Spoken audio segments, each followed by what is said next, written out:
അടുത്ത മകളെയുമായി ഞങ്ങളെ ശ്രദ്ധിക്കുന്ന ഈ നാട്ടുകാരായ എല്ലാ പ്രിയപ്പെട്ടവർക്കും ലോകരക്ഷിതാവാകുന്ന കർത്താവായ യേശുക്രിസ്തുവിന്റെ നാമത്തിൽ ഞങ്ങളുടെ സ്നേഹവന്ദനങ്ങളെ പ്രാരംഭമായി അറിയിക്കുന്നു. പഞ്ഞാടി ബഥേൽ ബ്രദറൻ സഭയുടെ ചുമതലയിൽ നടന്നുവരുന്ന പരസ്യ യോഗ ശുശ്രൂഷകളാണ് ഞങ്ങൾ നടത്തിവരുന്നത്. പഞ്ഞാടി ബ്രദറൻ സഭാ ഹാളിൽ നിന്ന് പ്രാർത്ഥിച്ച് ആരംഭിച്ചതായ ഈ പരസ്യ ശുശ്രൂഷ ഞങ്ങൾക്ക് ഇവിടെയും എത്തിച്ചേരുവാൻ തക്കവണ്ണം വലിയവനായ ദൈവം അനുവദിച്ചതുകൊണ്ട് കർത്താവിന്റെ നാമത്തെ സ്തുതിക്കുകയാണ്, സ്തോത്രം ചെയ്യുകയാണ്. ഞങ്ങൾ ഈ പരസ്യ യോഗങ്ങളിൽ സംസാരിക്കുമ്പോൾ ഞങ്ങളൊരു മതപ്രസംഗമല്ല. ഞങ്ങളുടെ പ്രസംഗത്തിൽ ഞങ്ങൾ ആഗ്രഹിക്കുന്നത് സൈന്യങ്ങളുടെ ദൈവമായ യഹോവ അരുളി ചെയ്യുന്നു. ഇത് ഞങ്ങളുടെ വാക്കുകളല്ല, സൈന്യങ്ങളുടെ ദൈവമായ സർവശക്തനായ ദൈവം അരുളി ചെയ്യുകയാണ്. എല്ലാവരും ഈ ദൈവത്തിലേക്ക് വന്ന് രക്ഷപ്പെട്ടുകൊള്ളുവീൻ.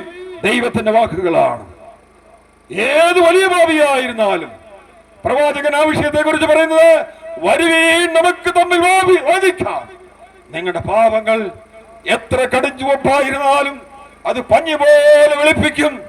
നിങ്ങളുടെ പാപങ്ങൾ രക്താംബരം പോലെ കടുംചുവപ്പായിരുന്നാലും അത് ഹിമം പോലെ വെളുപ്പിക്കും.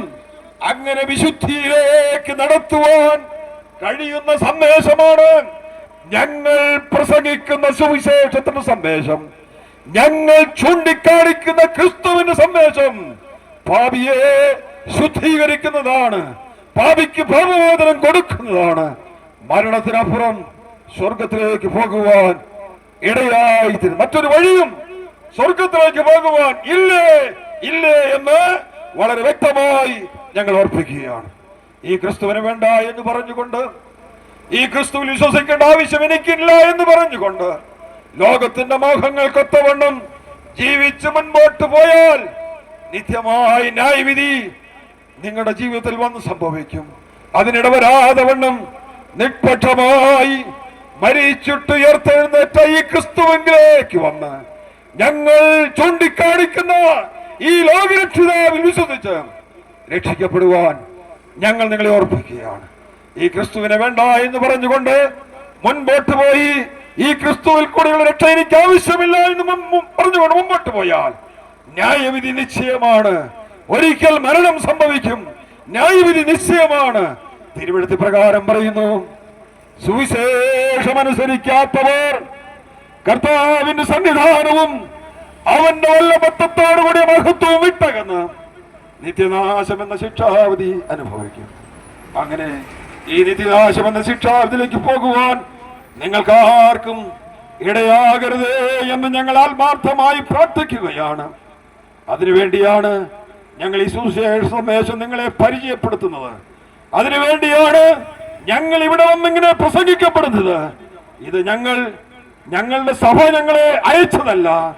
ഞങ്ങൾ ദൈവത്താൽ പ്രേരിപ്പിക്കപ്പെട്ട് ഞങ്ങളെ രൂപാന്തരപ്പെടുത്തിയ, ഞങ്ങളെ രക്ഷിച്ച ഈ ക്രിസ്തുവിനെ കുറിച്ച് പറയുവാൻ ഞങ്ങൾക്ക് ദൈവം പ്രേരണ തന്നത് കൊണ്ടാണ് ഇവിടേക്ക് വന്നത്. അതുകൊണ്ട് ഞങ്ങളെ കേൾക്കുന്ന ആരെങ്കിലും ഇന്നുവരെയും ഈ കർത്താവിൽ വിശ്വസിച്ച് രക്ഷിക്കപ്പെടാതെ പാപമോചനം പ്രാപിക്കാതെ സ്വർഗത്തിന്റെ അവകാശികളായി തീരാതെ ജീവിക്കുന്നവരുണ്ടെങ്കിൽ ഈ കർത്താവിൽ വിശ്വസിച്ച് രക്ഷിക്കപ്പെടുവാനും പാപമോചനം പ്രാപിച്ചവരായി ദൈവരാജ്യത്തിന്റെ അവകാശികളായി തീരുവാനും ബുദ്ധി ഉപദേശിച്ചുകൊണ്ട് ഞങ്ങളെ ശ്രദ്ധിച്ച എല്ലാ പ്രിയപ്പെട്ടവർക്കും നന്ദി പറഞ്ഞുകൊണ്ട് ഞങ്ങളുടെ വാക്കുകളെ ഇവിടെ അവസാനിപ്പിക്കുന്നു.